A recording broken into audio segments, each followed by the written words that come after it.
Muito bem, nós estamos começando mais um HDL Podcast e é um privilégio ter você aqui conosco. Hoje nós vamos entrevistar uma das pessoas, para mim, mais relevantes no universo evangélico do Brasil e do mundo. Hoje nós vamos conversar com o Dr. Augustus Nicodemos, para mim, o maior expositor bíblico da nossa geração. Então, fique aí, porque logo depois da vinheta nós estaremos de volta. Muito bem, nós estamos recebendo aqui Dr. Augustus Nicodemos. Ele está lá na Flórida e ele vai bater um papo conosco hoje e tenho certeza de que muita coisa boa nós vamos receber da parte de Deus através do Dr. Augustus Nicodemos. Augusto, que alegria receber você, viu? Muito obrigado, Hernandes. Eu fico muito feliz pela oportunidade de estar aqui e, infelizmente, eu vou ter que começar desmentindo você. Você disse que eu sou o maior expositor. Eu acho que é o contrário. Eu acho que eu estou diante do maior expositor do Brasil, com certeza, né? Não, você é minha, graças a Deus, você é uma referência para mim. Sempre me perguntam qual é a sua maior referência de pregação expositiva. E eu, sem lisonja alguma, com todo entusiasmo, eu digo, para mim é você hoje, assim, a quem que eu posso olhar, ver, ouvir e aprender. Eu louvo muito a Deus pela sua vida, Augusto. Bom, fico muito feliz, né? Você está morando agora em Orlando, é isso? Isso, estou aqui em Orlando, na Flórida, já faz 1 ano e 4 meses que nós nos mudamos para cá. Que coisa boa. E você pretende voltar para o Brasil? Acha que o seu ministério vai continuar por aí? Olha, eu não sei responder essa pergunta. Por enquanto, o plano é ficar pelo menos uns 3 ou 4 anos até que a igreja que eu estou servindo aqui, ela esteja fortalecida, estruturada, caminhando bem e, enfim, se expandindo. E quando eu sentir que meu trabalho aqui terminou, talvez eu volte lá para o meu Brasil. Por enquanto, a ideia é ir ficando, né? Ficando até Deus mostrar o contrário.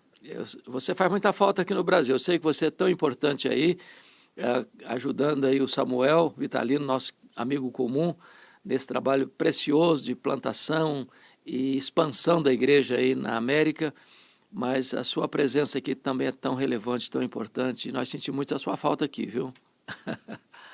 Hernandes, de fato, foi uma decisão difícil, viu? Foi uma decisão difícil, mas eu pensei assim, já dei 43 anos da minha vida como pastor no Brasil, então vamos dar oportunidade agora para a nova geração, não é? E eu vou servir o tempo que me resta num desafio que me rejuvenesceu, não é? A plantação de uma igreja brasileira aqui na Flórida, entre imigrantes. Hernandes, é outra coisa, é outro desafio, é outro contexto. Então, eu estou feliz que eu vim e estou grato a Deus pela oportunidade. Sinto falta aí do meu Brasil, mas graças a Deus que as mídias, né, a internet permite um contato mais frequente, né, e nossa presença acaba sendo em todo lugar através das mídias, não é? Então, é isso aí. O plano, por enquanto, é ir ficando. Ficar por aqui. Uma das coisas que me encanta no seu ministério, e Deus tem me dado a benção de experimentar isso também, é de ir embora os nossos cabelos brancos, mas poder falar às gerações mais jovens, ter acesso às gerações mais jovens. E graças também à questão das mídias sociais. Você é uma pessoa muito relevante nas mídias sociais, sempre usou com muita eficácia isso. Qual é a importância de um pastor que está começando o ministério ou já no meio da carreira, mas que ainda não se despertou para a importância do uso das mídias sociais para a proclamação do Evangelho? Olha, Hernandes,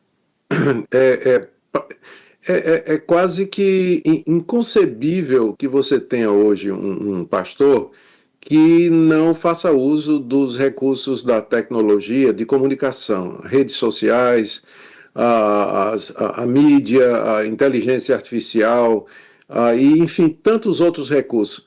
Eu começo com uma observação só. Enquanto a gente precisa falar essa nova geração. E essa nova geração, ela é toda plugada, toda antenada.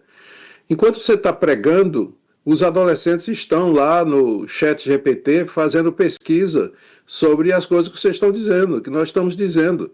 Então, isso nos obriga a conhecer a ferramenta, usar a ferramenta, estar atualizado, porque a gente vai estar dizendo uma coisa e os membros da nossa igreja estão pesquisando entrando aí nos recônditos da internet e às vezes sem critério nem nada, e aí fica feita a confusão, né? Então, eu acho que não tem retorno, é um caminho sem volta à presença da tecnologia e ela tem que ser usada. É um dom de Deus, acredito, como a imprensa foi, a imprensa de Gutenberg foi um dom de Deus, precedendo a reforma. Sem a descoberta da imprensa móvel, Lutero não teria conseguido levar suas ideias ao mundo todo. Hoje as redes sociais fazem o mesmo papel. Né? Você, por exemplo, aqui onde eu vou, todo mundo conhece você. Todo mundo fala de você, diz que foi abençoado pelas suas pregações e tudo mais. Mas por quê? Porque você está na internet, você está usando as mídias sociais, você está presente e as pessoas ouvem.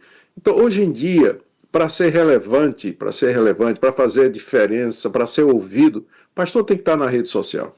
Senão ele vai ficar resumido àquele grupinho dos domingos, né, que frequenta a igreja, e, enfim. Ele pode até ter um bom conteúdo, e tem muitos pastores que têm sim, graças a Deus, né, pastores têm bom conteúdo, são pregadores, mas eles não têm inserção nas mídias, eles não conseguem ser ouvidos, o que é uma lástima, né, porque nós precisamos de vozes bíblicas e coerentes na mídia, diante do avanço do outro lado, né? A mídia é boa, no sentido, porque transmite coisa boa, mas também ela é usada por falso profeta, enfim. E o pastor tem que estar presente, tem que se inserir, senão não dá. Eu tenho escutado Brasil afora, por onde caminho, de pessoas que dizem assim para mim, pastores que dizem assim para mim, nós recebemos tantos membros esse ano na igreja, e boa parte destas pessoas que vieram porque ouviram Augusto, porque ouviram Hernandes, porque ouviram mensagens nas mídias sociais e tiveram um contato com o ensino bíblico relevante, fiel, e procuraram uma igreja. Então, só para dar esse retorno, né, de que Deus tem, pela sua graça, usado essas ferramentas para alcançar pessoas e para levar pessoas às igrejas que têm compromisso com as Escrituras. Hernandes, você sabe quando isso ficou mais claro? A pandemia. Muita gente a gente olha para a pandemia e diz assim, foi uma catástrofe, uma tragédia, né? Morreu gente e tudo mais. Mas é interessante como Deus usa essas coisas. Durante a pandemia e o fechamento das igrejas, membros de igrejas que proibiam, né, que os membros assistissem outros pastores ou fosse para a rede social escutar os programas de outros pastores, elas se viram sem resposta e sem conteúdo para os seus membros, porque os cultos eram só presenciais, só tinha coisa presencial, não podia mais. Aí os membros foram para a internet. E quem eles descobriram lá? HDL, Augustus e muitos outros lá.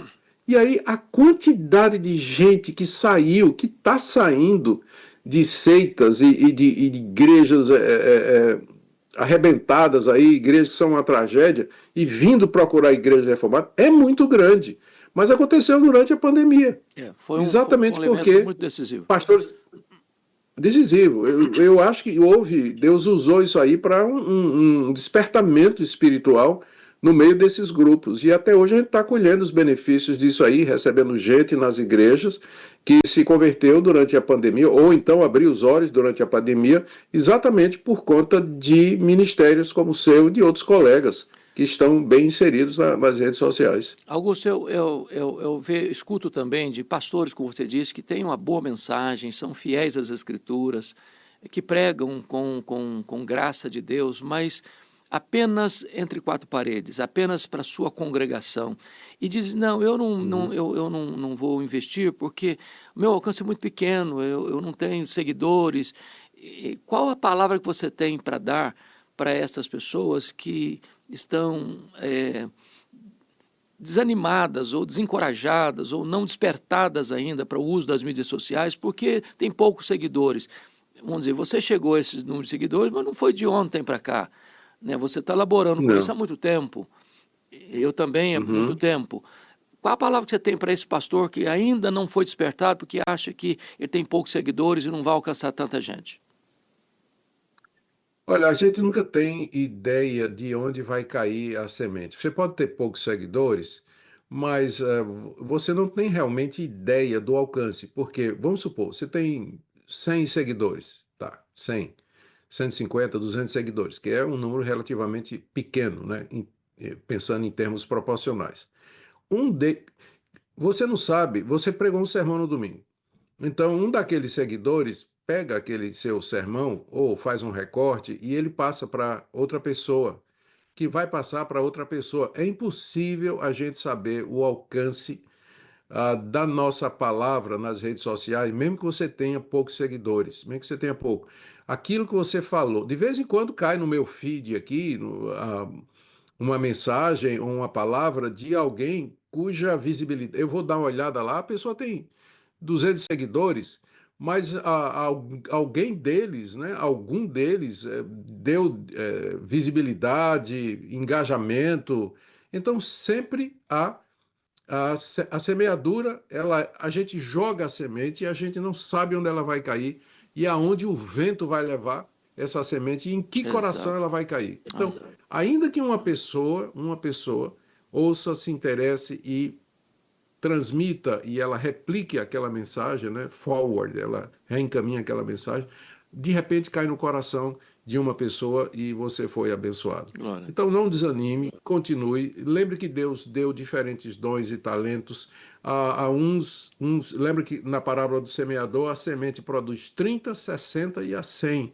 Então, a uns Deus dá 30, outros 60, outros a 100, mas o que importa é a boa semente que foi semeada. Então, Amém. encorajo e animo você a prosseguir.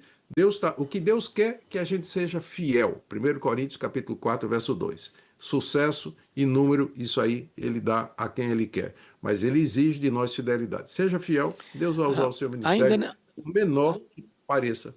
ainda nesse ponto, vejo que também algumas igrejas, até igrejas de tamanho médio, até grande, com poder econômico robusto, às vezes não investem, essas igrejas não investem numa boa qualidade de som, numa boa transmissão das imagens, numa boa captação das imagens, numa boa plataforma. Que palavra você tem para dar para essas igrejas que têm os recursos necessários, mas ainda não investiram, não estão investindo ainda, para que esta mensagem se torne mais clara, com mais visibilidade, com mais amplitude? A minha palavra é que abra os olhos. É um investimento que vale a pena. Hoje, o mundo é digital. O mundo, a realidade ocorre nas telas. As pessoas estão plugadas, estão antenadas a maior parte do tempo delas, da vida delas. Essa nova geração, ela já nasce sabendo das coisas, já nasce, maneira de falar, né? Mas Isso mesmo. então, a gente tem que investir. Se você tem uma transmissão que é pobre, é mal feito, é amador, o pessoal que está Vai para outro. acostumado a ver coisa de qualidade vai para outro. Exato. Então, invista na qualidade do som, no cenário, na qualidade da câmera, na qualidade do pessoal. Bota esse pessoal voluntário da sua igreja para fazer treinamento, saber como usar a câmera direitinho, o som, a luz, é o mais importante de tudo, você sabe disso, a luz é super importante nisso aí, a iluminação. Então, tudo isso é um investimento que vai valer a pena, vai valer a pena. Qualidade. Eu estava assistindo a um vídeo recentemente de um influencer, ele não tem, ele é chamado de influencer, mas ele tem poucos seguidores, não é muita coisa não, comparado com os grandes que tem aí. Era um vídeo de uns 40 minutos. A qualidade do vídeo era impressionante. O cenário, as duas câmeras pegando e transversal, o som, que você ficava. Eu assisti o vídeo todo. Eu geralmente eu costumo fazer isso, né? Impressionado com a qualidade e aquilo captura. E de repente você pega aí um pastor que tem até alguma projeção, mas a qualidade. A gente começa a assistir e Não aguenta assistir não até o vai final. muito. Às vezes a câmera está tão longe que você não vê o rosto da pessoa que está pregando. É. Augusto, Exatamente. olhando para um outro aspecto, você é um escritor muito relevante, tem obras extraordinárias, mormente na área de exposição bíblica. Quando é que você foi despertado para ser um pregador expositivo e qual é a importância da pregação expositiva para o crescimento saudável da igreja? Eu fui despertado no meu tempo de seminário ainda, com uma exposição de Ray Stedman em 1 Coríntios. E eu nunca tinha visto aquilo, nunca tinha visto aquilo. O livro era um comentário aos 1 Coríntios e ele fazia uma exposição ah, sistemática, organizada de cada capítulo do livro de Coríntios. E o livro não era grosso, não, era um livro fininho assim. Eu fiquei muito impressionado com aquilo ali. Foi quando eu conheci Russell Shedd, Dr. Russell Shedd. O Shedd ia para o púlpito e ele levava o texto grego, né? Ele devia saber o português de cabeça, mas ele levava o texto grego e expunha o significado das palavras, fazia uma espécie de uma análise sintática do texto, né? Uma análise de discurso ali do texto, dizendo o significado, o que é que Paulo queria dizer com aquilo, e enfim, ele gostava muito de pregar nas cartas paulinas, né? Então isso me despertou para a pregação expositiva. Aí eu comecei a ler Martin Lloyd-Jones, Pregação e Pregadores, que é um livro clássico nessa área também. E isso me animou a prosseguir. Mas eu creio que o que moldou a minha forma de expor a palavra foram os meus estudos na África do Sul, em meu mestrado em Novo Testamento, com um professor sul-africano chamado Fica, F-I-C-K-A, onde ele deu análise de discurso e mostrou como a gente pode ler o texto e verificar o fluxo do texto, o fluxo do pensamento do autor. O que é que ele quer dizer?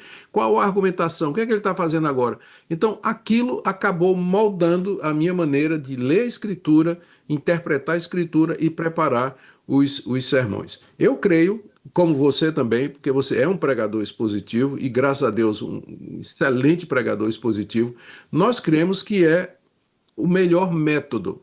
Ele não é único, porque aí nós teríamos que dizer que Charles Spurgeon É, foi irrelevante. O Spurgeon não era não era positivo, expositivo. né? É. Não. Mas eu creio que a pregação expositiva é a melhor maneira de pregar a palavra de Deus. Ela nos aproxima do texto, eu costumo explicar assim, na pregação expositiva, o seu sermão está no texto. Em todas as outras, o texto está no sermão.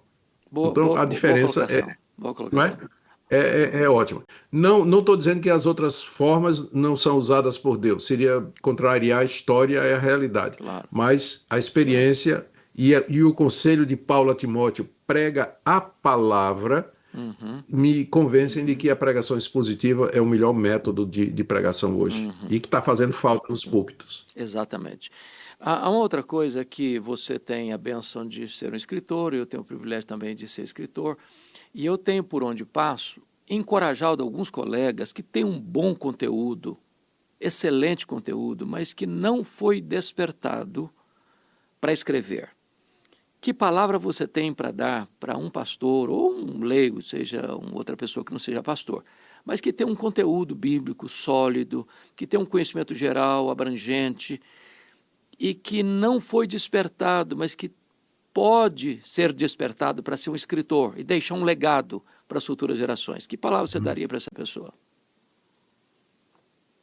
Olha, Hernandes, eu já publiquei mais de 60 livros. Eu acho que no universo evangélico eu só perco para um determinado escritor que está diante de mim. Isso é ótimo. E não foi fácil no começo. E você sabe, deve saber disso também. Não é fácil no começo, porque a questão não é nem você ter um bom conteúdo, um livro pronto. A questão é você encontrar quem publique. Porque as editoras,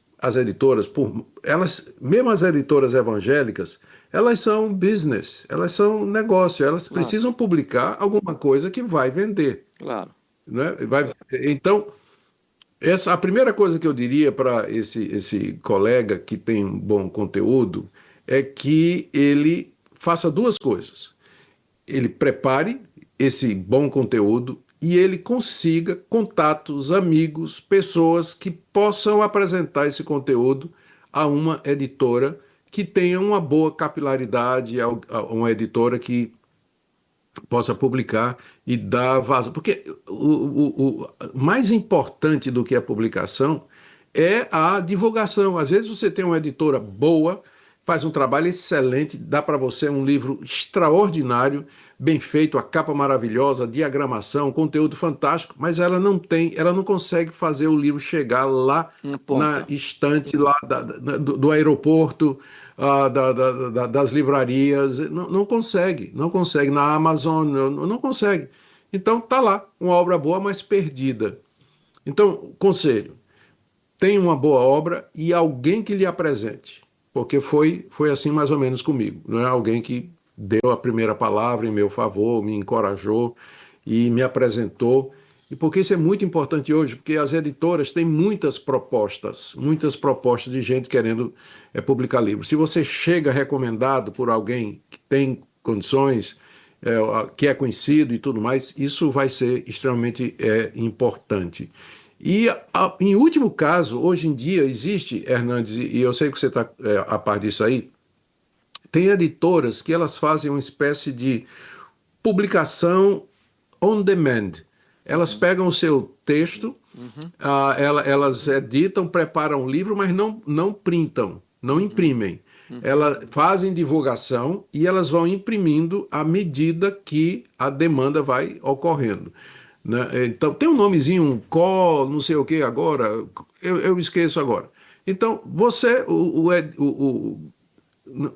é melhor do que não publicar. Exato, Não é o ideal, mas exato, é melhor do exato. que não publicar. É, E por última análise, a última conselho que eu daria, primeiro é procurar uma boa editora doutora, com alguém que lhe recomende. Segundo, uma editora que faça esse tipo on de demand. publicação que sai mais em conta e que geralmente elas não recusam porque elas não têm nada a perder, né? Não Exato, têm nada a perder. exato. E a última coisa é você fazer uma publicação pessoal, você Perfeito. bancar com os custos da sua publicação e você então investe.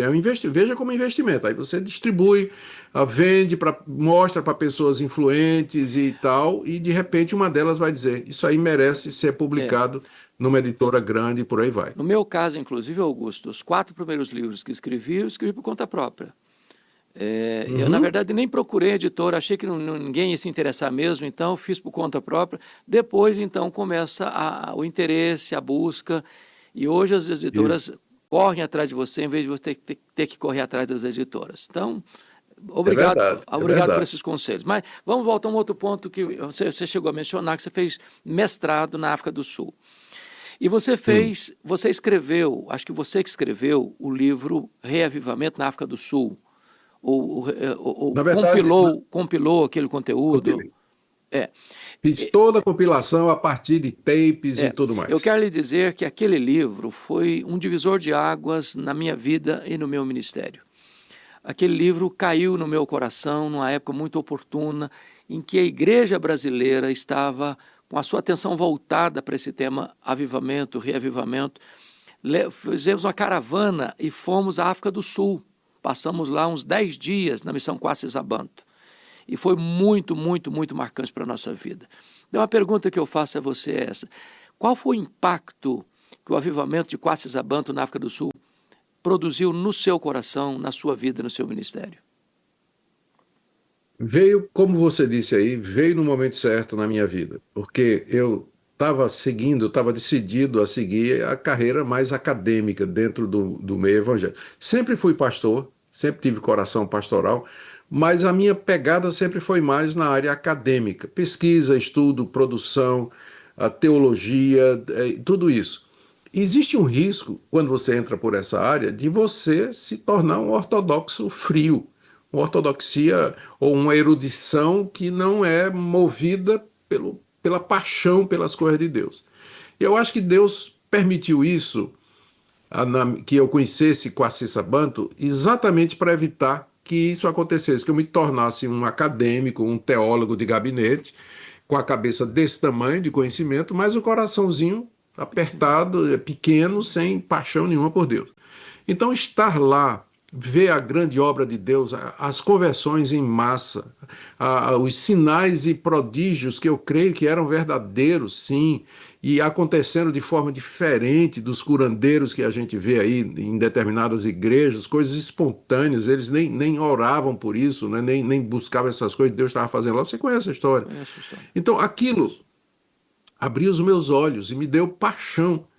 E tanto é que, voltando para o Brasil, a primeira coisa que eu fiz foi pegar o testemunho do Erle Steigen, né, o pastor que Deus usou para começar tudo aquilo, e colocar na forma de um livro, que foi publicado pela editora Knox, né, a atual editora Knox, que era do Paulo Anglada, né, que já está na glória.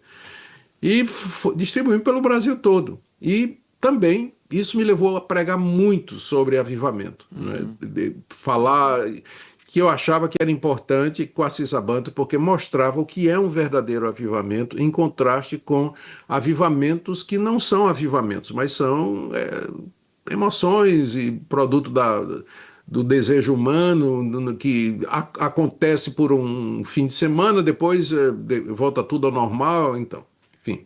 Então foi uma bênção na minha vida. Eu agradeço a Deus pela oportunidade. Eu sabia da sua caravana, sim, Foi e eu maravilhoso. fiquei muito. Sim. Inclusive, uma das pessoas que nos acompanhou, ele era um promotor de justiça, já aposentado, um homem muito culto, um homem muito influente na sociedade capixaba, cuja família basicamente toda estava convertida, mas ele não. E ele teve a sua experiência de conversão lá em Quacisabanto. Lá nesta visita, ele nos Glória. acompanhou e foi uma coisa muito linda o que Deus fez na vida dele.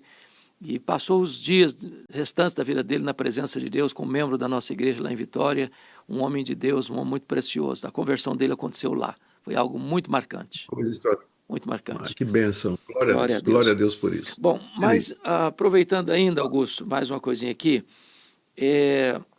Você acompanha e conhece a igreja brasileira. Você vê hoje denominações que capitularam seu liberalismo, estão desidratando. Você vê outros grupos com mega templos, mas sem evangelho, sem mensagem da cruz, sem a mensagem da graça, sem a justificação pela fé, sem as mensagens das Escrituras. E você vê também igrejas que, como você disse, permanecem firmes na doutrina, mas com uma ortodoxia ossificada, às vezes sem paixão pelo evangelho. Como é que você vê essa realidade brasileira e que palavra você teria para dar para aqueles que estão nos assistindo, dos cuidados que devemos ter nesse quesito no Brasil e no mundo? Olha, Hernandes, é muito boa a sua palavra e ela, por outro lado, é uma resposta que não é fácil, né? Não é fácil para a gente dar. Eu parto da promessa de Cristo, que disse que ele vai edificar a igreja dele sobre aquela verdade declarada de Pedro, que ele é o Cristo, o Filho do Deus vivo, e que as portas do inferno não prevaleceriam contra ela. Então, eu creio na igreja, é o credo apostólico, né? Creio em Deus Pai, creio em Deus Filho, creio no Espírito, creio na Santa Igreja Universal. Universal aí não é a Universal do Edir Macedo, mas a igreja que está no universo todo, né?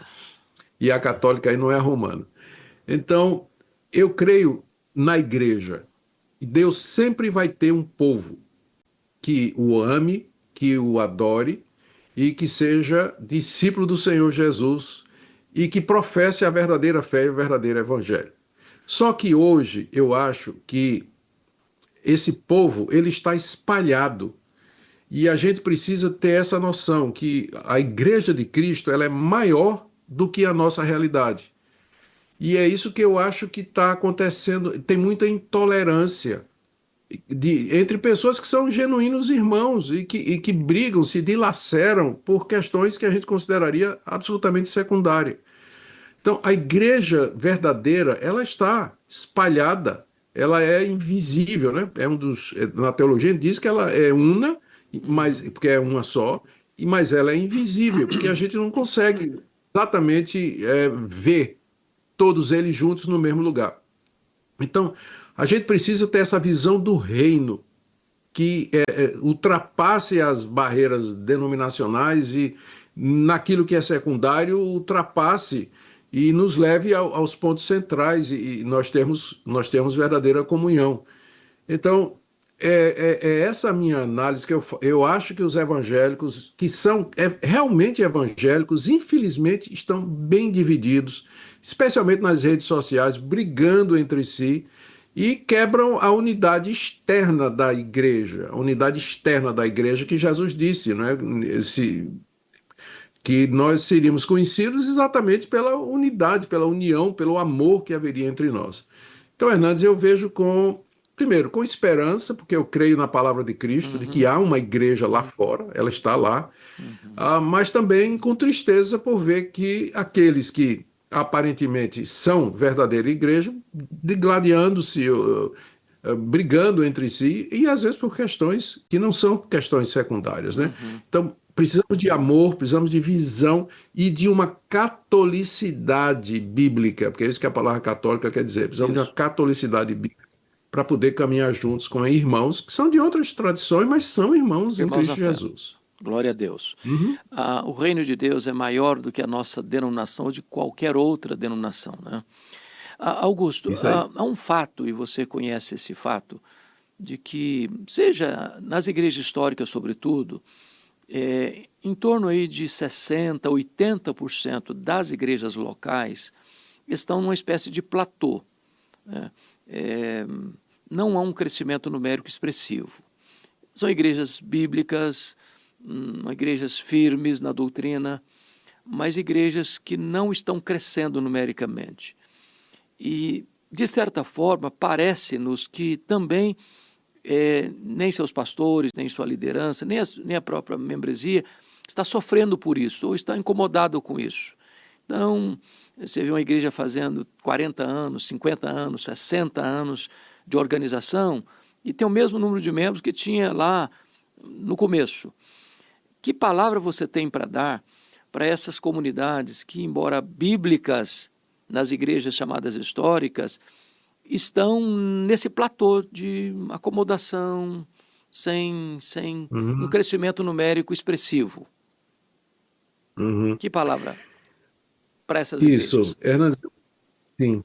Eu começo dizendo que números, eles não dizem tudo, mas eles dizem alguma coisa.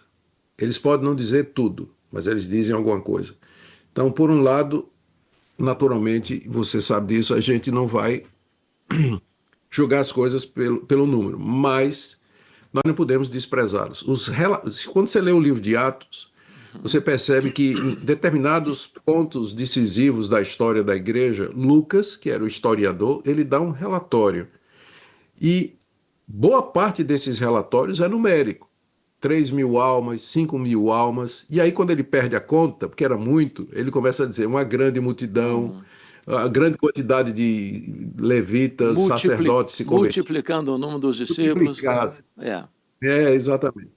Então, números não dizem tudo, mas eles dizem alguma coisa. Se eles não dissessem nada, não haveria essa preocupação bíblica de registrar números nos relatórios em momentos cruciais da história da igreja. Dito isso, a gente deve levar em consideração alguma coisa. Algumas dessas igrejas, elas não crescem porque os pastores, esses pastores, eles acham que ser pequeno é bom.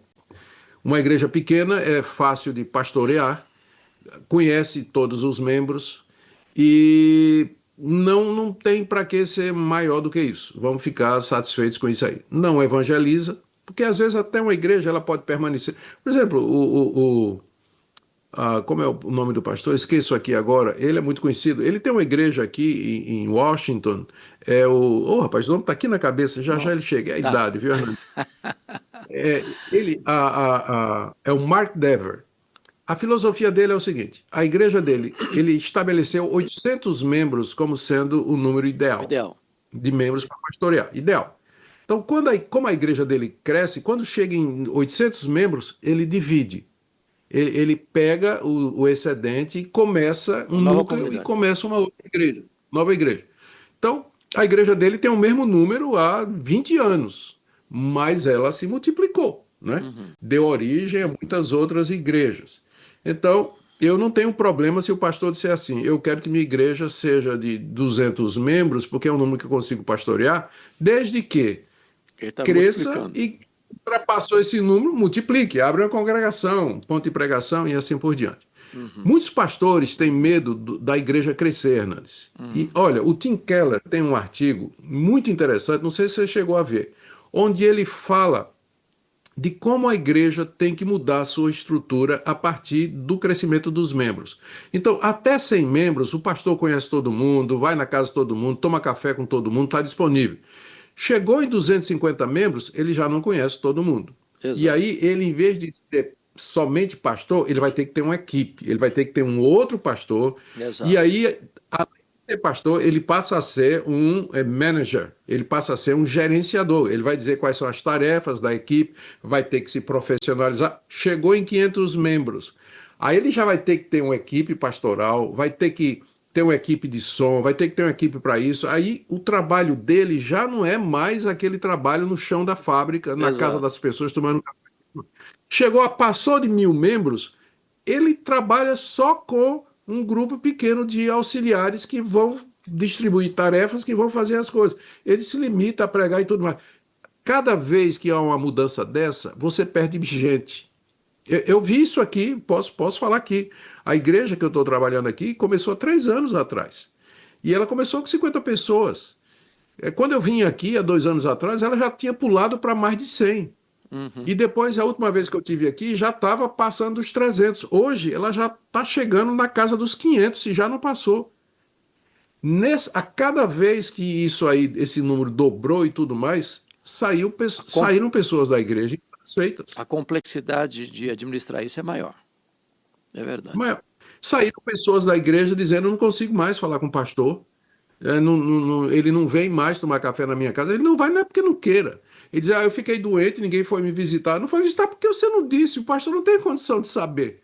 Exato. E aí, muita gente, a cada crescimento, perdem-se alguns membros, chegam novos, mas perde-se alguns. Então, muitos pastores estão com medo de crescer, medo disso aí. Eles acham que melhor que small is beautiful. Uhum. Small is beautiful.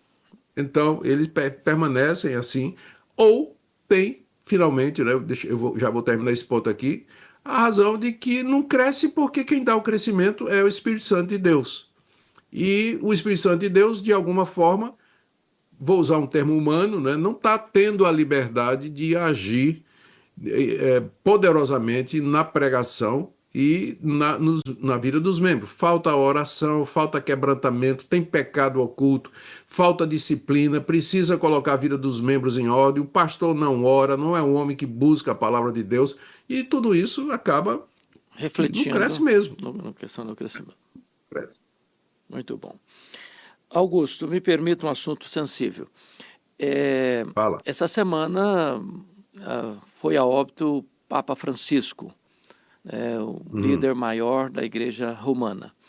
E há muitos ruídos nas mídias sociais, sobretudo na questão escatológica, alguns mais assodados, né? Agora vai o último Papa, o último vai ser o último mesmo, e tal, e tal, e tal.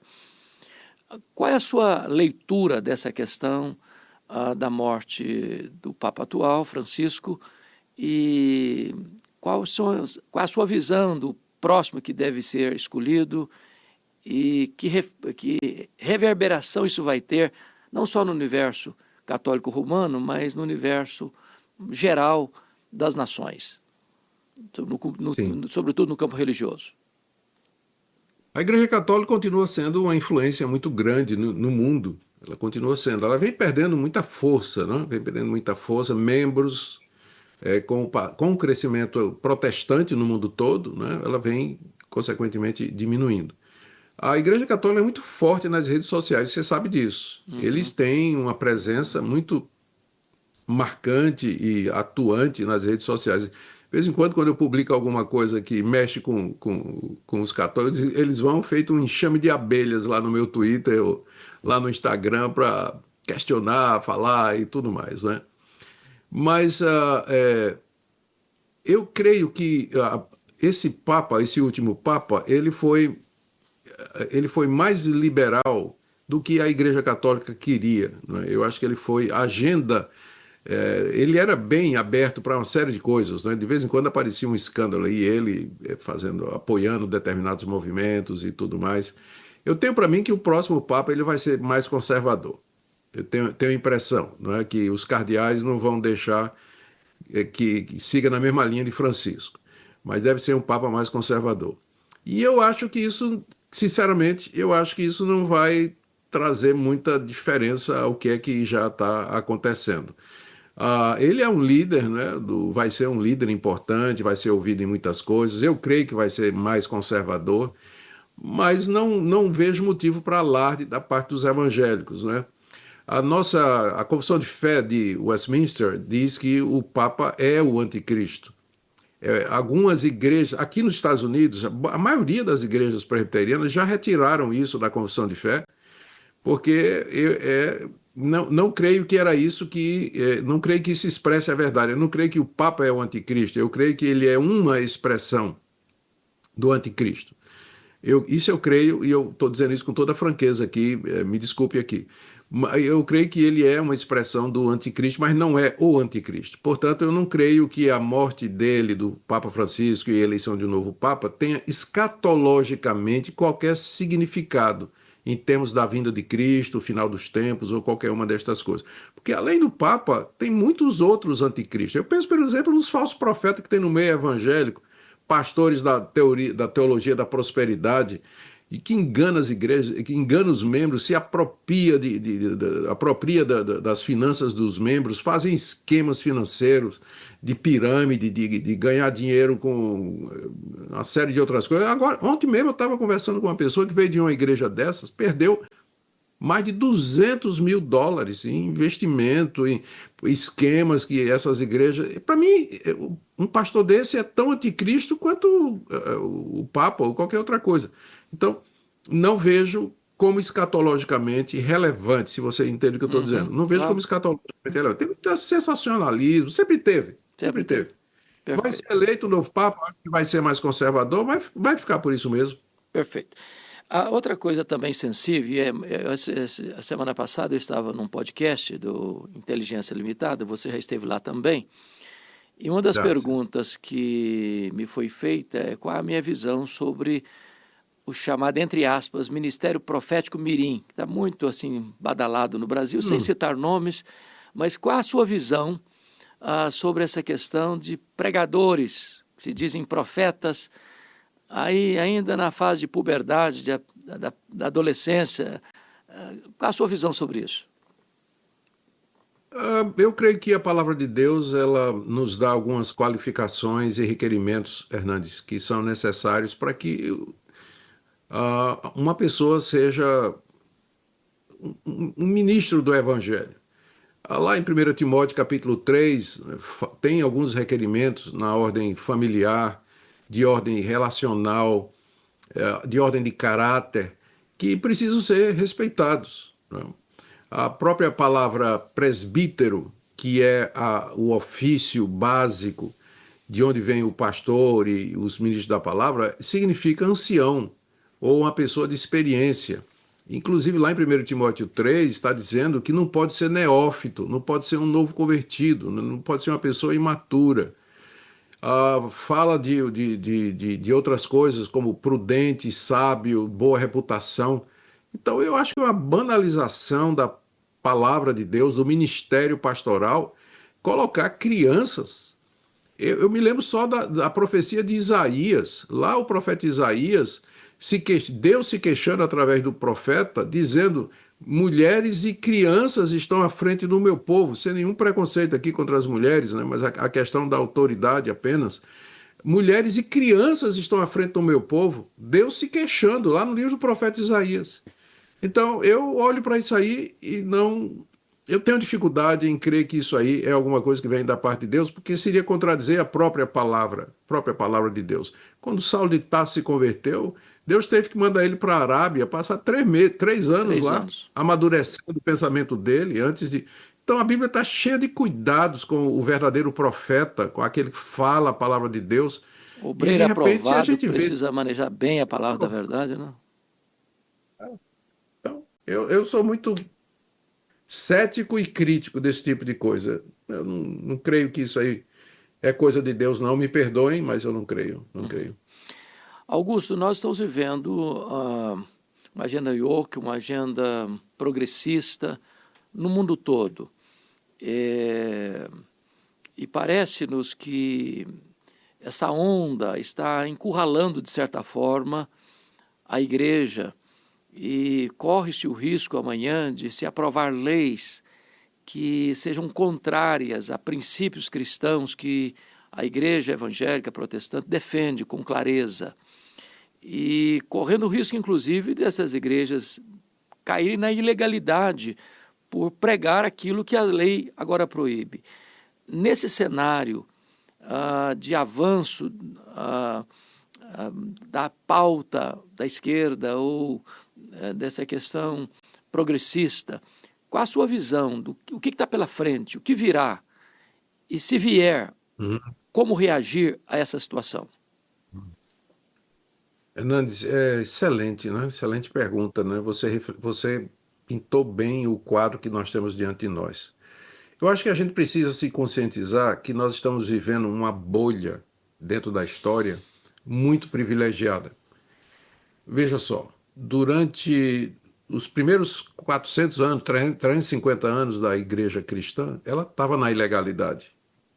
O cristianismo era uma religião banida.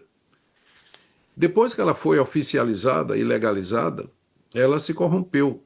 Mas surgiram, durante a Idade Média, grupos fiéis que queriam reforma, que queriam voltar para o. Dentro do espírito da época da Idade Média, né? Claro, tinha muito erro, muita coisa, mas havia o desejo, havia a consciência de que era preciso voltar. Foram perseguidos esses grupos, foram perseguidos, foram mortos. Quando teve a Uhum. reforma protestante, também, Os né? valdenses, por exemplo, os valdenses desde Esse é um 1173. Isso aí. Eu não Uhum. sabia nem a data, mas É, você tem uma memória top. Mas eu me lembrava dos valdenses, né, é. que passaram por isso aí também, e outros grupos que queriam fazer reforma e acabaram não dando absolutamente nada, foram perseguidos e mortos. Depois da reforma protestante, a mesma coisa aconteceu. Depois você vê o evangelho sendo substituído no norte da África pelo avanço do islamismo, e aí o cristianismo perseguido, o islamismo toma conta do que antes foram as terras bíblicas, e agora, em alguns lugares, é proibido a presença cristã. No Ocidente, por conta da reforma, nós experimentamos já há uns 300, 400 anos liberdade, liberdade de consciência, de crença, de religião, de expressão, coisa que não é o normal da igreja cristã, né? É por isso que eu disse, nós estamos vivendo uma bolha. O normal é a gente ser ilegal e perseguido. É isso que é o normal. É isso que Jesus A disse. igreja martírica. É exatamente. Esse é o padrão. Aqui no Ocidente, Deus, por motivos que só Ele sabe, nos poupou disso. Depois da Reforma Protestante, né? Mas eu falei 400 anos, mas é 500 anos, e Deus nos deu essa bolha. E essa bolha agora está se furando. Ela está acabando. Ela está acabando. E de que maneira? Não é através da guerra, mas através das guerras culturais, através de filosofias e ideologias que entraram na área de educação, arte, música, cultura, teologia, filosofia, e cada vez mais o cristianismo está sendo empurrado para fora da arena pública. A gente não tem mais espaço de fala em determinados assuntos, e a tendência, eu creio, é que isso vai prosseguir. E aí voltaremos para a normalidade, que é a igreja martírica. Sempre foi assim. É. Sereis Sempre foi. testemunhas, a Então, palavra testemunho lá exatamente sugere essa ideia. mártires. O Augusto, Exatamente. muito obrigado pelo seu tempo. em estar aqui conosco, batendo esse papo. Eu tenho certeza de que as suas palavras vão reverberar no coração de tanta gente. Eu sei que você tem um tempo tão enxuto aí para fazer tanta coisa, e dedicar esse tempo aqui para nós foi um privilégio, uma honra. Gostaria agora de você ter um tempo aí de fazer suas considerações finais, você trazer a palavra que está no seu coração, o que você gostaria de passar para todos nós. Teremos toda a atenção de ouvir o que Deus tem para nos dizer através de você nessas considerações finais. Tá certo. Obrigado, Hernandes. Para mim, a alegria é minha, né? Nós sempre estivemos juntos e trabalhando juntos, e estar outra vez com você, para mim, é uma alegria muito grande. Obrigado. E eu diria para os queridos que nos ouvem, que estão ouvindo esse podcast, que eu acredito que a maior falta que faz hoje, e que é a raiz de muitos males, é exatamente da Escritura, da palavra de Deus, ensinada, pregada. Uma igreja que ensine a palavra de Deus. Siga nas redes sociais e na internet pastores que expõem a palavra de Deus, que pregam a palavra de Deus. Alimente sua alma. Hernandes, uma vez eu recebi um tweet de uma senhora que disse assim: meus 2 pregadores prediletos, Augusto Nicodemos e Edir Macedo. Você acredita num negócio desse? Olha a falta de discernimento, não é? Por quê? Porque não conhece a palavra, não conhece a doutrina, pensa que tudo é igual. Não é, não. Procure igreja bíblica, onde a palavra de Deus é ensinada, podcasts como esse, onde a palavra de Deus é claramente respeitada e seguida. É isso que está faltando, só a Escritura, somente a palavra. É isso que está faltando no meu evangelho. Minha palavra para você é essa daí. Procure uma igreja onde a Bíblia é de fato ensinada e pregada. Encoraje seu pastor a fazer isso, expor a palavra de Deus. Eu tenho certeza que à medida que a palavra for sendo ensinada e pregada, muitos desses males que a gente vê aí serão dispersos. Essa é a minha oração. Muito obrigado, Augusto. Deus abençoe muito sua vida. Você é muito amado, um homem muito precioso, muito querido no Brasil e no mundo, e hoje eu estou muito feliz de estar aqui com você. Gratidão, viu? Fica na paz. Grande abraço. Obrigado. Tchau. Muito bem, então estamos encerrando mais um HDL Podcast. Se você gostou dessa entrevista, se inscreva aqui no nosso canal, compartilhe com seus amigos, siga as mídias sociais do Reverendo Augusto Nicodemos, as nossas mídias sociais, e em breve estaremos de volta com mais uma entrevista, com mais uma palavra de Deus para o seu coração. Até breve, fica com Deus.